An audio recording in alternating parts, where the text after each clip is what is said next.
a guy that I know, friend of mine. Unfortunately for him, he had a really nice business, over $1 million in revenue, and was making good money. And he turned his sights to some other endeavors and took his eye off the ball.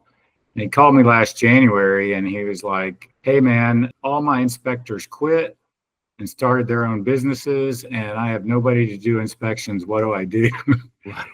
And I'm like, "Sounds like you need to get in your truck and go out and do some inspections." And he was like, "I can't, man. I'm working on this." He's a software developer. He's developing some software. And I'm like, "Well, then you got to close down the business." We just got an LOI from a PE company that we've been talking to them for a couple months, but they're buying up home inspection companies. They're trying to build $100 million national home inspection company. So we went through the process with them, and they offered us 9x on our EBITDA.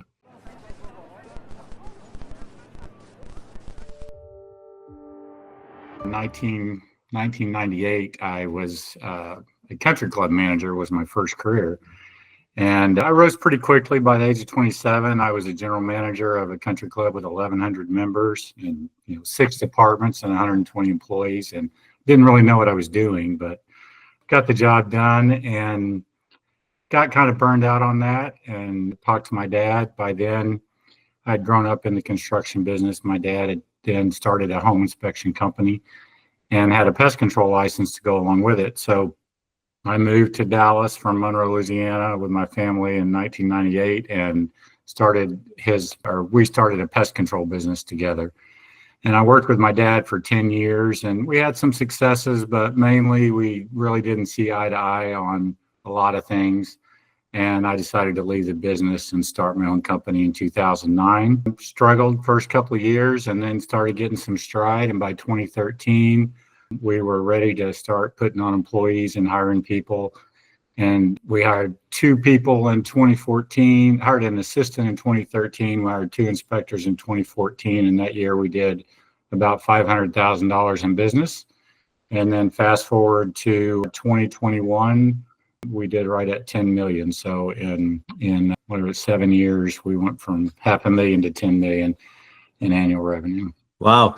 So you started your own company in 2008? 2009, right at the bottom. Yeah. Yeah. Wow. Yeah. And wow, that's, after 10 years with your dad. And then what size was the company with your dad already? He was doing about 2 million.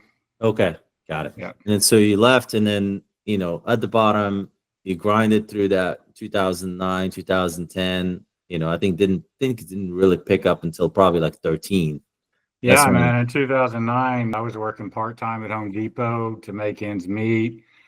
2 weeks after starting my own business, I wrecked my truck, rear-ended somebody, and I could have gone and borrowed money to buy a truck, but I didn't want to. So we borrowed a car from a friend of mine, and my wife drove that car and I drove her SUV, and saved up, working at Home Depot, I saved up a couple $1,000s and bought a 1997 Ford Taurus for my wife to drive. And later we gave that to my daughter to drive. But the next year things picked up quite a bit. But yeah, I think I did $35,000 worth of business my first year. Wow. And then you said 2014 is when you hit 500K? Yeah. Okay. And then from 2014 to 2021, that's when you hit 10 million. Yeah. So tell us about that journey to 10 million. Yeah, so it was a lot of thinking outside the box. We took on the mantra that whatever the rest of the inspectors say don't do, that's what we're going to do. And just simple things like they would say, don't put too much into the report. It makes you liable. And so we started putting a lot of information in our reports, not just limitations like you see in a lot of reports, but we would put code references in there. We would put recommendations on what to do about this, rather than just, hey, you need to call somebody else, which you get in a lot of home inspection reports. And we started doing, we had a marketing rep that went and talked to a real estate team, and they said, we'd really like it if you could do foundation elevation surveys in your report, which that's a big deal in North Texas because there's a lot of foundation problems. And so I researched it a little bit. There was no prohibition on that, yet every home inspector said, no, you should never do that. That's an engineer's job. And, the tool is not hard to use, and it's not all that hard to interpret. And we just trained ourselves up on it and started putting that in every single report we did. And those kinds of things really differentiated us. And, the other thing that we did that accelerated our growth that other companies weren't doing is we set up a system of training that allowed us to train multiple inspectors simultaneously. And the conventional model was you had one person, usually the owner, that trained everybody, and you would usually train one person at a time. Some of the bigger companies that had been around for a while, they might have a trainer on staff, and that's all they did was they would do inspections and train. And so I set up a system where after you trained with me, then you did at least 200 inspections on your own, and I trained you on our training program, and then I would put a trainee under you. So like I said, we hired 2 inspectors in 2014, and then in 2015, I hired 3, and they were all being trained at the same time. And then the next year, we doubled that, and we just kept doubling our capacity and then hitting the marketing hard. And so we surpassed, when I started, the biggest inspection company in Texas had like 10 employees or maybe 15. And we jumped up to 30 inspectors really quick. And that's how we did it, just by finding a way to increase capacity rapidly, which is essential in a service business. If you can't increase your capacity to do work, then you can't grow. That's your inventory, basically. If you have no inventory, you have no sales.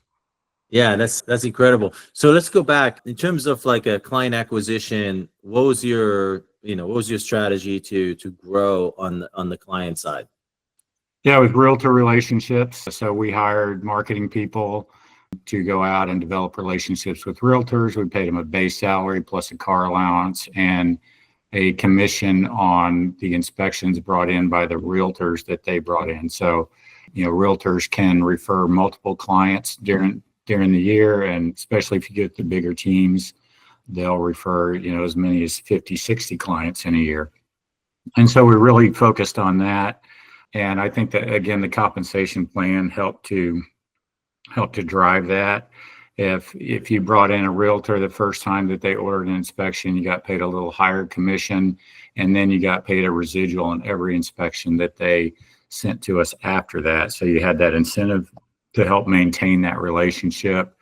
And we tried a lot of different things. Some things worked, some things didn't. Doing presentations at offices, going to real estate associations. One thing that we landed on that was successful for us was doing education. So we got certified to do continuing education for realtors, and we started partnering with title companies who wanted to offer those classes. And then we came in and we were the teacher, the presenter. So we didn't have to do all the work to get the realtors there. We just had to show up and teach.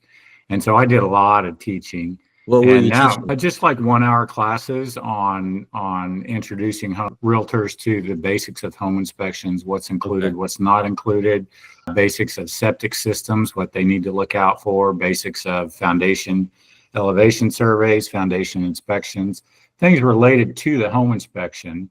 One of our marketers put his own class together on Facebook marketing, which was pretty popular.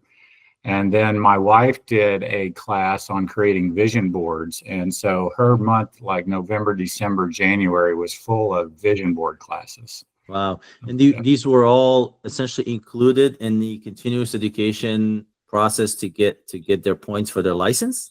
Yeah. They were just all like, they get 1 credit hour. So we had to get certified to do that. At first, we partnered with the Texas Association of Realtors. So they were our licensed provider, and we were a certified instructor, and we'd have to send our classes to them to get approved. And then once we had some experience, we were able to get certified as a education provider in Texas. So now we have a whole home inspection school. So we provide the qualifying education for home inspectors to get their license, along with continuing education for home inspectors and realtors. Okay, so those are kind of like 2 tracks. One is one is essentially the marketing, branding for realtors to get clients, and then the other one is essentially for recruiting, talent acquisition, if you will.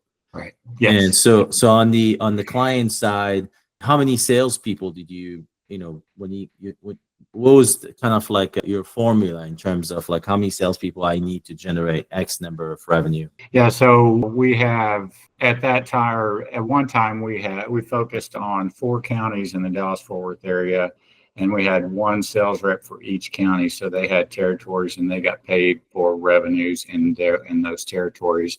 We had we expanded into the Austin area in 2017. We had 2 sales reps there. We've kind of backed off of that currently. We have such good market share and brand recognition that we really don't have to put as much into marketing these days as we used to. And we're still getting new agents. So new agents is the lifeblood for us. And we expect each sales rep to bring in 8 new agents a week. And that turns into about an increase in revenue. About 50% of the new agents will stay with us. And then we get about 4.5 inspections per agent per year. So that turns into about $3,000 a year in revenue for every new agent that we bring in. Four inspections per agent, that's pretty high because in general, these guys don't do more than 2 transactions a year. Yeah. On average. So that means you're working with active people. Yeah, so we target the high producing agents and the big teams. We landed a big team here in DFW earlier this year, the Rhodes team, Russell Rhodes team, which is huge team. And, they're sending us like 10, 12 deals a month. Yeah. Okay. And so you have one salesperson per county, and then they're comped, for a percentage. Is it like 10-5? Is 10% the first? Yeah, month? it's 8-3. 8-3. Okay, similar. Yeah. And then each of one of those sales reps how many inspectors is he feeding? Well, it kind of depends, like in Houston, we just launched in Houston, relaunched mid last year. And so we have 2 inspectors down there and 1 sales rep. Obviously that's not a cash flowing model right there, but you need 1 sales rep for about 8 inspectors. Okay. And that keeps them, and then that crew with 1 inspector and 8 reps, how much revenue would they generate? 1 inspector will generate about $250,000 to $300,000 a year in revenue. Yeah. Okay. So about 2.5 total as a crew. Yeah. Got it. And interesting. So now in terms of like the recruiting of the inspectors, you said you had the school. So that means you're in the front, you're at the top of the funnel. What else do you do to recruit like talent? And what are you looking for to be a culture fit, to be like someone that you would say yes to? Yeah. So primarily that's number one, right? Culture trumps everything. So we've got to have a culture fit. So we have a lengthy interview process. In the beginning, I was recruiting inspectors myself, a lot of on Facebook, getting into the inspector groups on Facebook and just commenting and sending messages. The biggest year we had, our service manager recruited and hired 14 inspectors in 3 months. And that was at the beginning of 2021. And that was a lot of phone calls. He just went on the Texas Real Estate Commission website and just started going down the list and calling every licensed inspector in the state. We like to hire them already licensed, even though they're not ready to inspect houses, but they at least have a basic knowledge. Nowadays, we have a really good reputation. We pay higher than anybody in the market. And we have good brand recognition, and people refer us to inspectors looking for a job or candidates seek us out. We get calls almost every day, people asking if we have employment opportunities. Nice. Are you always recruiting? Oh, yeah. Yep. Okay. Yeah, we brought on, I don't know, probably 10 inspectors this year so far, somewhere around there. Okay. And what's your goal to grow? Is the growth driven by the number of inspectors, or is it driven by the number of salespeople or agents that you're bringing in? Yeah, so the growth is driven by new agent acquisition for sure. Okay. And so you can take different strategies to that, whether it's digital marketing, social media marketing, or in-person relationship marketing. And we try to do all 3. And it's, it can can spread you kind of thin, and you have to be careful not to get your cost structure out of whack. Because remember, inspectors are, when you look at the real estate transaction and the amount of money that the different professionals get for their services in a transaction, inspectors are at the bottom of the list. Yeah. Our average inspection fee is like $680, where, an appraiser nowadays, they're going to get $2,000 to do an appraisal. So we have to keep a tight look on our margins, and we can't, there's only so much we can invest, and we'd like to grow faster. And when the market is up, that's when we really try to take advantage of that. And we put on as much capacity as we can, and then focus on retention. And then, when the market's down, we're focusing on more guerrilla marketing tactics, trying to gain market share by taking it from other inspection companies. As the market goes down, the sole proprietors, if they lose a few agents, they're out of business pretty quick. And so that's an advantage that we have. We can withstand the ups and downs of the market, which was really if you ask my wife, she'll tell you when we first started, I said, and the market started climbing in 2010, we said, we have to grow as fast as we can, as quick as we can right now, so that we can withstand the next crash. Because the real estate market, it just crashes all the time. So right now, are you in a down market, or you're a flat market? What are you from your perspective in your region? Yeah, it's a flat market. Yeah, flat and down. So we have a company in Maryland that we acquired, and it's a down market there. We have another company in Salt Lake City that we acquired, and that's an up market. That's growing. Okay. So you got to 10 million in revenue. Is that all organic, or are there acquisitions in there? Yeah. So we made our first acquisition in 2021, I think. Now, we did in 2019, we started a pest control business, and we started a handyman business, which we've since closed down. And we started a concierge business, I think, in 2018. So the concierge, here in Texas, electricity is deregulated in a lot of areas, not all areas, and so in Dallas-Fort Worth, when you go to get your electricity hooked, you have a choice of dozens of providers, and the contracts are really complicated and hard to understand. And so we have a service that searches for our clients what the best contract is for them. We don't charge them for that. We get paid from the utility providers, and we offer them everything they need to move in the house. So it's, electricity, internet, security systems, water softener systems, insurance, home and auto, and anything else that they want. And of course, we also sell our pest and HVAC services through that. And we started that because we were getting bombarded with vendors wanting us to sell them their leads. And we tried it a few times, and it always turned out to be a bad experience for our customers and ended up in complaints and lost business. And so we said, we're just going to start our own. So, our clients don't worry about us selling their information. It's no, we're the same company. And it's been a long road to get that thing profitable and doing well, but right now it's one of our most profitable divisions. So we'll do close to 800,000 in revenue this year with just 2 employees. So wow. And so the concierge is just almost like a customer service role. Yeah, it's outbound sales. Yeah. After the inspection, our concierge team gets in touch with them, sets up a call, and says, hey, we're going to help you get your electricity, your internet, whatever you need hooked up.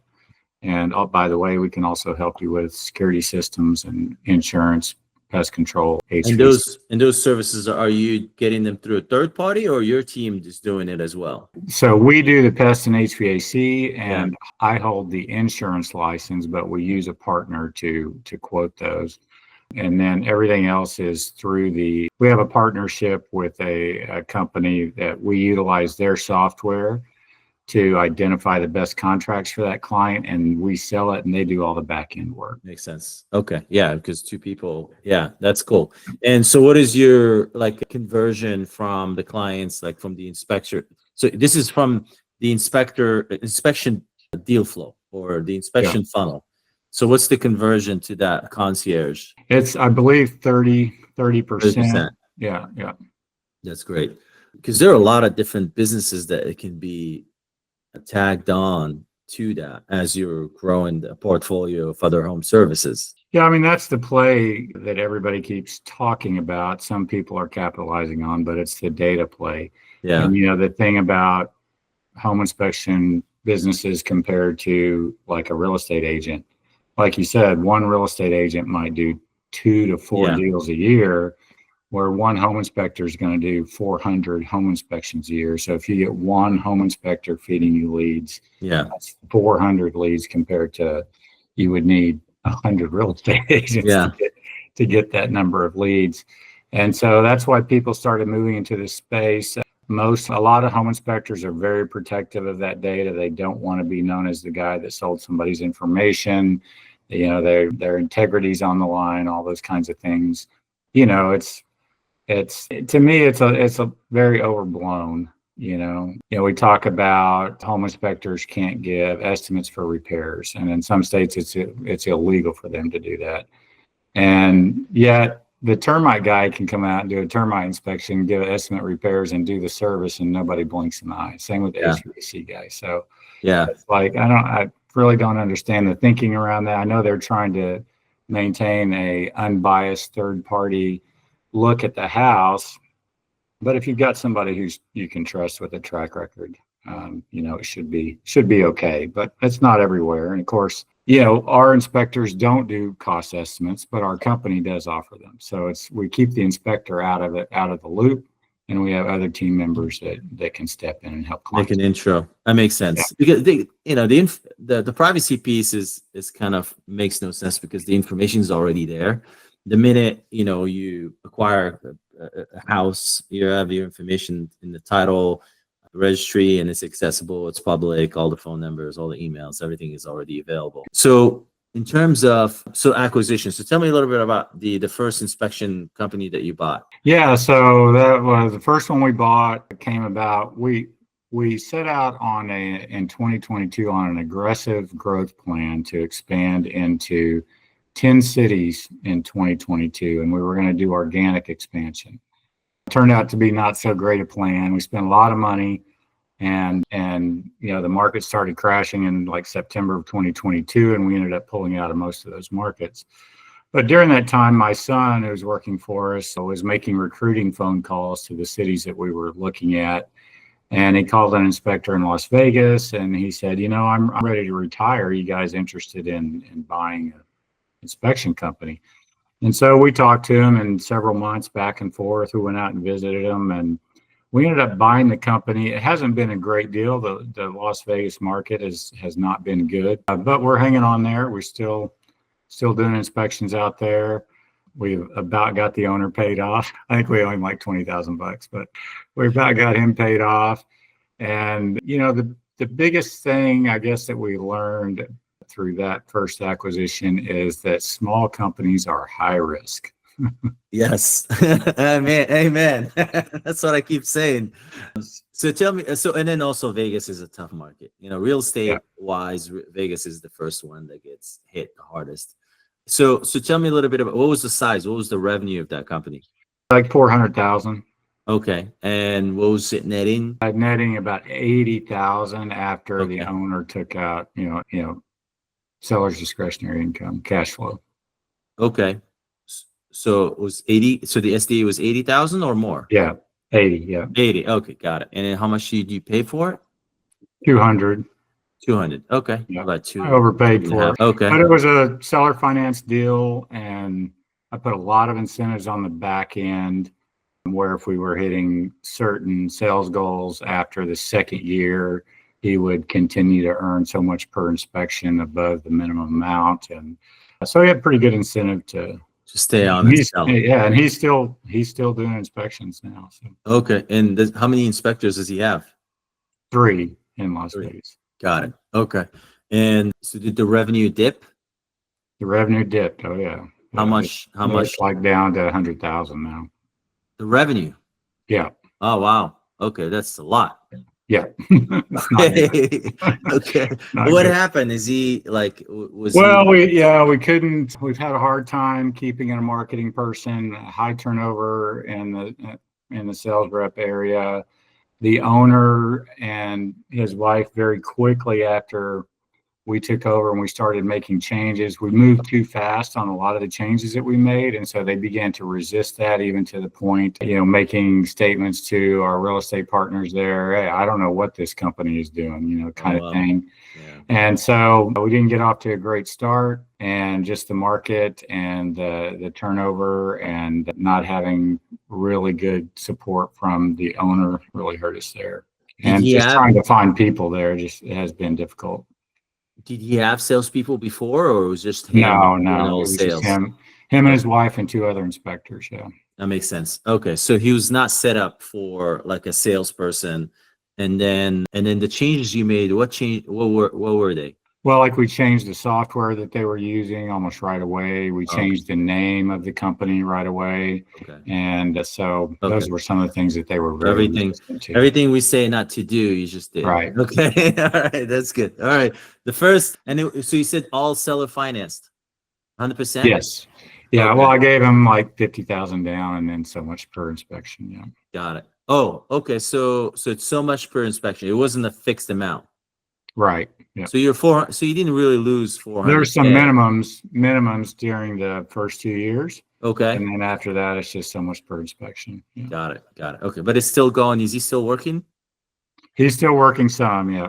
Okay. Got it. And then so what about the next one? The next one we did was in Maryland. So Maryland, Virginia, DC area. And guy I've known through industry conferences and stuff. He wanted to retire and he gave us a call. And that one had, I think, 13 employees. We bought it doing right at 1.1 million in revenue. So a lot stronger base. They had a base of operations, and they didn't really have sales staff. They kind of purported that they did, but they didn't really. They'd have an operations team answering the phone and booking the inspections, and 4, 5, 6 inspectors, I think. And so we've done pretty well with them. The market there in Maryland has been tough. It's since 2021 down 44% in number of Wow. transactions, I think. But we've been able to maintain. We've had a little dip in sales, and we've just started making like structural changes there. Namely, we brought the call center here to Dallas. So we have our people here in Dallas answering the phone rather than the team there. And that saved us money, and we're getting a much higher close rate. So that's made a difference. And I guess the lesson there is rely on the people that right? Yeah. We know our team here closes at 85 to 90%, which they should. People are calling to schedule an inspection. Yeah. But there, the close rate was not real good. So we made that change. We are looking for a sales rep there. We had a general manager there that was acting in a sales rep capacity that we let go here recently. And so we've got to have another sales rep there. Our inspectors there are doing a great job.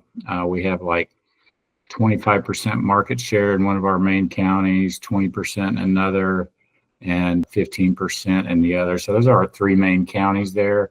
Just not a lot of transactions. So we're really trying to expand into the Baltimore area, Ellicott City, which is southwest of Baltimore, and the Alexandria, Virginia area.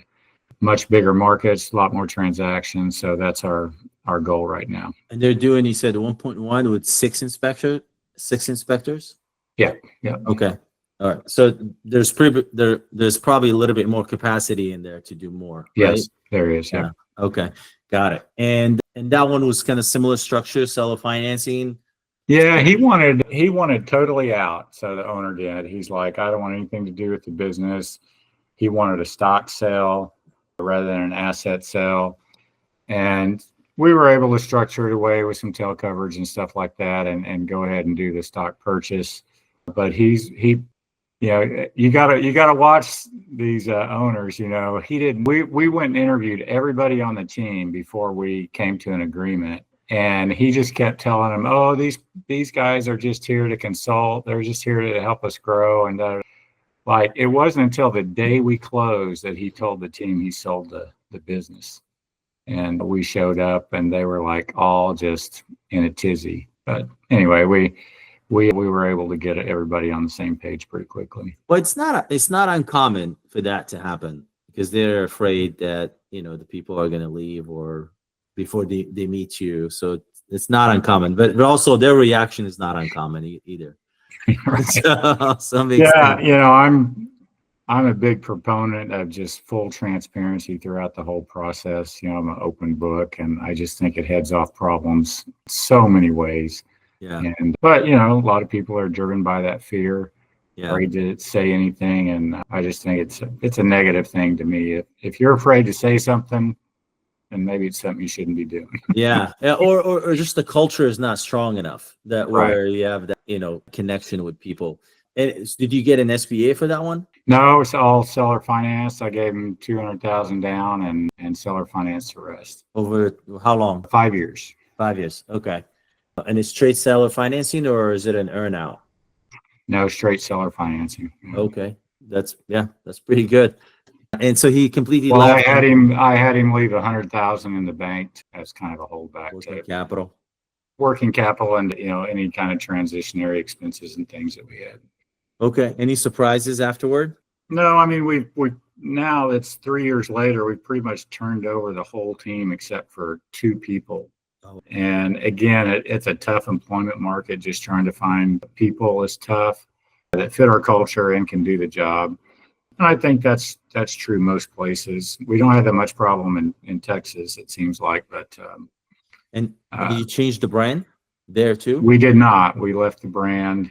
Again, they had really good market share. They've been in business for some 20-something years already, so we didn't really want to mess that up. We just added to it. It's called All-in-One Inspections, and we added Powered by Super Inspector at the bottom. So that makes sense. Yeah. And are you running marketing from Dallas? Are you spending money online? So we're doing digital and social media marketing here in Dallas for them. We just redid their whole website. We've had people on the ground, boots on the ground marketing there off and on through, like I said, the general manager running a dual role. And so we're hiring that position right now, but it'll be a straight marketing position. Again, it's just going out and building relationships. Where you don't have a lot of market share, you almost have to have that.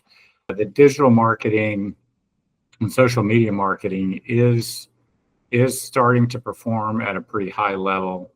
You've got a few inspectors that have become, TikTok stars, and they're doing really well. We had one guy that worked for us that quit earlier this year because he was getting so much money from TikTok and business from TikTok that he was like, hey, so he quit and started his own business. It was fine. So that's something that we're doing, and we're really putting a lot of resources that way. Are you doing any email marketing? Oh yeah, we have constant email campaigns going on. Yeah, because one thing with the realtors, you already have all your emails and their phone numbers. Yeah, we have, I don't know, some 60,000 realtors in our database. Nice. How many are there in your market? How many realtors? Yeah. Yeah, there's, I think, 40,000 licensed realtors in DFW and like 20,000 in Austin, San Antonio, and 30-something thousand in Houston. Got it. Okay. And did you do another acquisition after those 2? Yeah, we just completed one last July. It's a company in Salt Lake City. Again, as a guy that I know, friend of mine, and he had, unfortunately for him, he had a really nice business, over $1 million in revenue, and was making good money. And he turned his sights to some other endeavors and took his eye off the ball. And he called me last January, and he was like, hey man, all my inspectors quit and started their own businesses, and I have nobody to do inspections. What do I do? And I'm like, sounds like you need to get in your truck and go out and do some inspections. And he was like, I can't, man. I'm working on this. He's a software developer. He's developing some software. And I'm like, well, then you got to close down the business.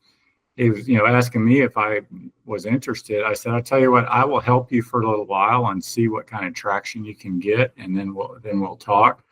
So fortunately, Utah, there's no home inspector licensing in Utah. So we were able to send an inspector. We sent one from Las Vegas up there to help him do inspections. Sent one from Dallas and just had him fly out there for a couple of weeks to do inspections and kind of help him get things going. Because he had for 2 weeks, he was just telling his realtors that all his inspectors were on vacation. And but he was getting calls. So I got access to his customer management system, CRM, and just was watching the business. I was watching the calls come in. And I was like, oh, he's got a lot of calls. And so he jumped back in the business and started working it, hired an inspector, started training, hired another inspector. And so on about June, I started talking to him. And we worked out a deal where it's just a straight per inspection deal until we get up to 80,000 and then we're out. And so that way, you know, if the thing falls off face of the earth, we're not out any more than what we paid per inspection. So paying $50. So up to $80,000. Yeah. Okay, got it. Yeah. And we're seeing nice increases year over year, about 30% increases over the last 3 months. So we're real happy with that. Nice. Okay. And I moved my son out there to run that one. So what are you projecting revenue this year? About 350,000. Nice. Okay. That's interesting. So are there any like good size inspection companies around you, like in Dallas? Yeah, so our biggest competitor here is called Greenworks. They're probably a little bit bigger than us now. I'm not sure. I don't trust the numbers that they put out because a lot of I know the owner. I've heard her speak at events, and she starts throwing these numbers up there, and I'm like, wait a minute, these numbers don't match. Add up, Yeah. So, and then there's a few more that, you know, one of the largest ones is Elite Inspection Group out in California. Chad Hett. He's a great entrepreneur. There's some others that, you know, do about 5 million a year around. Got it. And so why go expand like too far, like buy like too far in other states and not like just dominate Texas, for example? Yeah, I mean, in my mind, you know, I had the same question when we expanded into the Austin area in 2017. Everybody said, why not just dominate the DFW market? Why are you going into Austin? Yeah. And what I saw in that was we were able to grow both markets simultaneously. And within 2 years, I'm adding 600,000 to the top line in that new market. So now it's almost like a compound effect. If you have the team that can pull it off and the focus and the resources to build a multiple markets simultaneously, it just exponentially expands your growth rate. Okay. And so that's what we've seen. You know, by one acquisition in Maryland, I added $1 million to our top line. And yeah, $1 million in the home inspection business is a lot of home inspections. Yeah. And so trying to add that, we could do some acquisitions in Texas, and we're open to that. And we've talked to some people that just haven't got a deal together. And, you know, I'm kind of on the fence about doing them within my own market, like DFW, because you're just buying market share. It's like, you know, so that's kind of my thinking on that. Just how can we grow the company exponentially? You know, we want to get to a $30 million valuation in the next 2 years. And so we need to be at like 4 to 5 million EBITDA, and we're at about 2 right now. So that's what we're looking for. There's just one double. That's easy. Yeah. And by the way, we just got a LOI from a PE company that we've been talking to them for a couple months, but they're buying up home inspection companies. They're trying to build $100 million national home inspection company. And so we went through the process with them, and they offered us 9x on our EBITDA. That's not bad. Yeah. And so at 4 million, are you expecting 10x? At 4 million, I'm expecting like 12. 12. Okay, got it. And that's without the pest control. Right. Yeah. This PE company does not want the pest control. They want our concierge business. Okay. Because of the data play, right? Yes. And they want our home inspection business, but they don't want the one in Salt Lake City. And I'm like, okay. Interesting. Or Las Vegas. Yeah, I understand they're small right now, so that makes. And they don't want our HVAC or our pest business. Interesting. So because I know that there were a couple of PE companies that were buying pest control companies that had home inspection attached to them. Are those guys still going? Still buying? Well, I talked to one company that, they're buying any pest control business they can get their hands on. Okay. Buying market share everywhere. They're, venture capital backed, and they're offering, depending on your top line, they're offering 1.5 to 2 times revenue. And they don't want any assets. All they want is your customer list. Interesting. Got it. And yeah. Interesting. Okay. And so now the pest control, is it only in Texas? Yes. Well, no, Okay. I'm sorry. DFW and Maryland. Yeah. And Maryland. Okay. And the pest control is 100% feeding off the home inspection? Pretty much, yeah. And so you have Customer a lower. referral. We do a little bit of local networking, to sell our pest business, but primarily, we do probably 8,000 home inspections in the DFW market a year, and those are all pest control leads. So, Okay. And what's your conversion there? that's about 15%. Okay. It's not bad. And do you feel that you can, like, do you think the goal should be, or what do you feel like the conversion should be? Actually, 15, just from my past experience working with my dad, and we were continuously trying to convert home inspection clients to pest control back then. And 10% was about as best we could do. So, Okay. Pest control is just something that not everybody uses. We feel like it's necessary, but not everybody uses it. So That makes sense. Okay. So I like electricity. yeah. Yeah. Yeah. And it also has like a lot of seasonality to it. And, Yeah. yeah. Businesses do. They're all the same season. So. Yeah. That's interesting.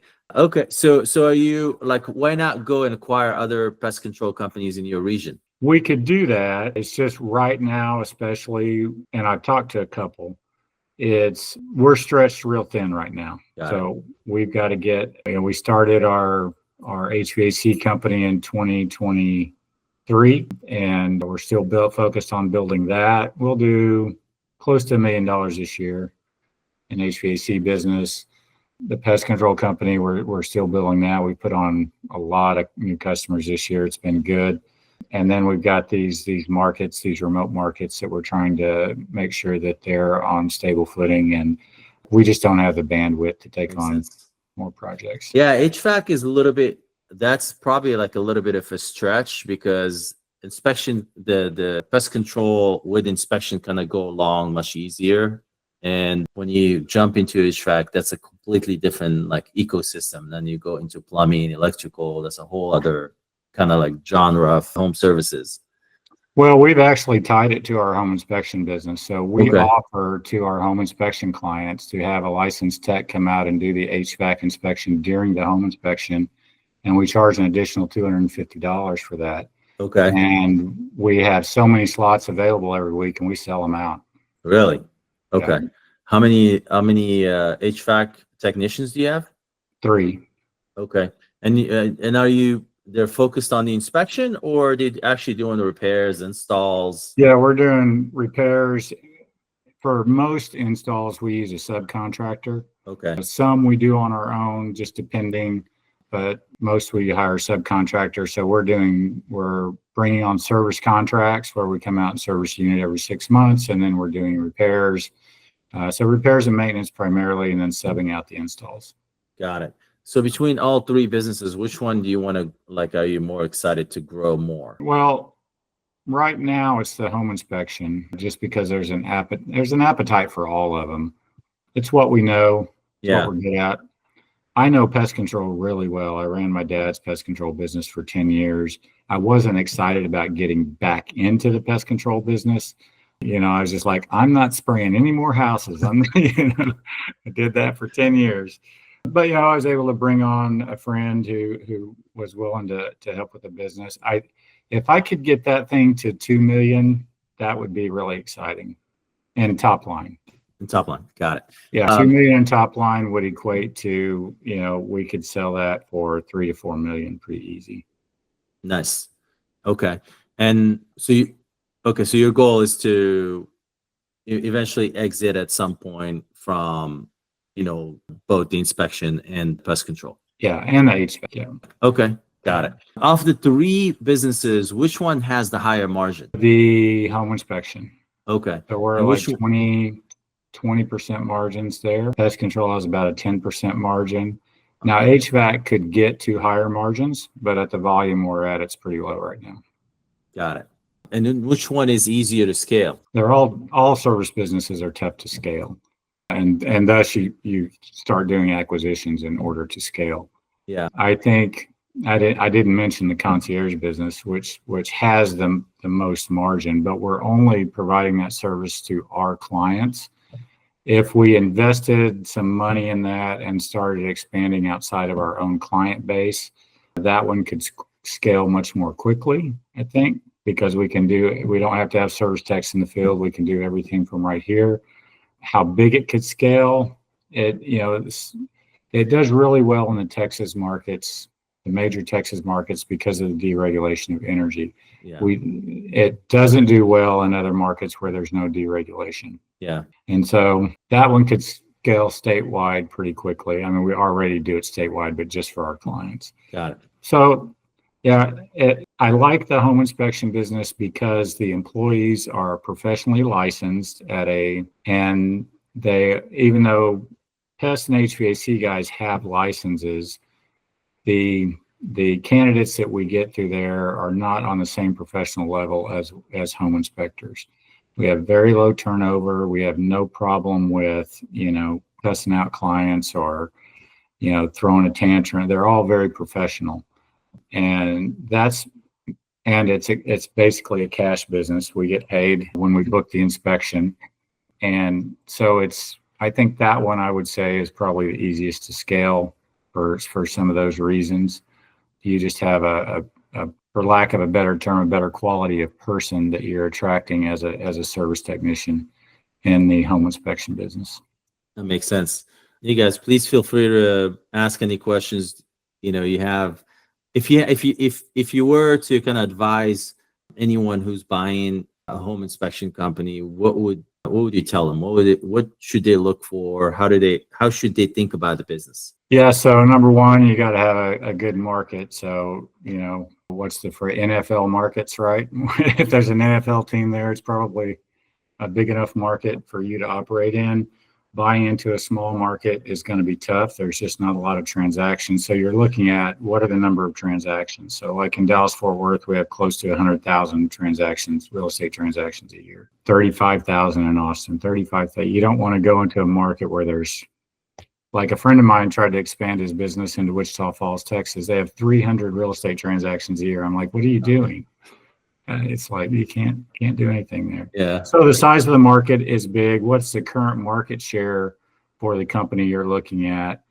And really, if they're not $1 million to $1.5 million or bigger, unless you're a home inspector and you want to go in and start doing home inspections, then you need to stay away from businesses under $1 million in revenue, because it's with $1 million in revenue, you can get $150,000, $200,000 in cash flow. And if you get below that, it's hard to make a living when you're not the one out there doing the work in a service-based business. You got to have a big enough business to where you don't have to get in the field. So if you buy an inspection company like the one we bought in Las Vegas that has 2 or 3 inspectors, you better be ready to jump in there and go do home inspections when one of those guys quits, because that's 33% of your workforce. Yeah. So size of the market, size of the business. What else? Yeah, market share. So how much market share do they have? Yeah. What's that market share? What's the percentage that you're looking for? Yeah. So you want to be at least around 5%. If you can, home inspection, the biggest home inspection companies in a market typically have 10 to 20% market share, somewhere in that range. We have, like in Denton County, which is where I live, we have like 17% market share here. Nice. In Dallas County, we don't do as much business, but we're still at like 5-6% market share in Dallas County. So you want to be in that range, because if you have that kind of market share, depending on the total number of transactions that you're sharing, you have good brand recognition. You're going to get word of mouth business. Like I said, we took all our marketing reps out of Dallas-Fort Worth last year, and we still get 15 new agents a week consistently in the Dallas-Fort Worth market, just from word of mouth. Wow. So if you can find a company that's generating good word of mouth business, that's a plus for sure. And what is your acquisition cost per agent or per transaction, if you will? Do you know that number? It's pretty high. It's like $225 if you're using a sales rep. Okay. Yeah. Per transaction? Or per Per transaction? agent. Per agent. Per agent. Okay. Right. And And then then you and it expect that agent to times stay four. with you for a while. Right. Got it. Got it. So okay. And your On the retention digital is like side, 3 years? yeah, that's right. On the digital side, it's about $50. Some of the $50. markets like Google ads and the Austin market are extremely high for everybody's vying for that market because it's been a hot market, Yeah. where like in Salt Lake City, we can do Google ads out there really inexpensively. Nobody's hardly buying home inspection AdWords. So That's interesting. So going back to the acquisition, what is the due diligence for a home inspection company? Obviously, from an operational standpoint. yeah, so you want to interview agents. Of course, you want to get your accountant in there to do their quality of earnings and due diligence on the books. You want to look at any pending legislation, of course, because if you're going to be in the home inspection business, you can expect to get sued from time to time. Yeah. And you want to do background checks on employees if you can. That's important. And then get their top 50 realtors that consistently send them business and start calling them. If the owner will give you access, that's kind of the approach. What do you ask the agents? You're asking them, what do you like about this company? Why do you use this company? Do you expect to continue to use them? Would you refer them to another agent? Those kinds of things. What do you not like about it? How can they improve? Got it. So you're talking to the clients, you're ideally talk to the employees or at least do a background check, you check on legal liability, anything with insurance. Do you do any like insurance check or Yeah, you can insurance look due at diligence? insurance runs. Most inspection companies in Texas, home inspectors are required to carry E&O insurance Okay. or professional liability. So you can do a claims run on that. Some states don't require it, like Utah, there's no licensing for home inspectors, so they don't have any insurance requirements. But still, most companies carry it because they want to protect themselves against those large claims. So yeah, checking with the insurance. What do they have? What are their coverages? What are their loss runs? All that. Any workman comp insurance? Like do you do any checks there? Any? We carry workman's comp, and we've had a few claims along the way. Guys falling off a roof or something like that, trip when they come down a ladder, get their foot tangled up. So yeah, that's certainly something you should do. Got it. Anything else in terms of like an acquisition? So what are you looking for in terms of like when you talk to the seller? If you can ask them a few questions, what are some of the telltales that you can see if this is a good acquisition or not? See, well, number one, just listening, trying to figure out, number one, are they going to stay with the business? Are you going to have an earnout? What does that relationship look like after the sale? And then especially, what is their management style? So some of the things that we've run into, like in Maryland, they were a very top-down management style. Every decision was made by the owners of the company. So once they left, nobody there was comfortable making a decision. They were just like, we don't know what to do, Yeah. And so trying to flesh that out, like who are the decision makers within the business? Who are the leaders, whether they have a title or not? Sometimes the leaders don't necessarily have a title. Yeah. Kind of looking at their operations. How do they, we like to get most home inspection companies use the same CRM in the industry, one of two. They use ISN, Inspection Support Network, or they use Spectora. And so getting access to that and being able to look at that during the negotiation time period when you're under NDA, and just you can really watch the business through their CRM. You can see how many calls are coming in, what their close rates are. You can pull reports. And, business owners should be open to providing you that access. And if they're not, then that would be a red flag for me. Yeah, that makes a lot of sense. Are you training in home inspectors now or home inspection companies? Do you do coaching? Oh yeah. So Dirk Van Reenen. Yes. So Yeah. and Colin and Chandra. I know Chandra was on your show. Yeah. And so we partnered with Colin and Chandra and Dirk in a coaching group, mastermind group, to provide coaching for companies that have multiple lines of service, whether that's electrical, plumbing, HVAC, home inspection.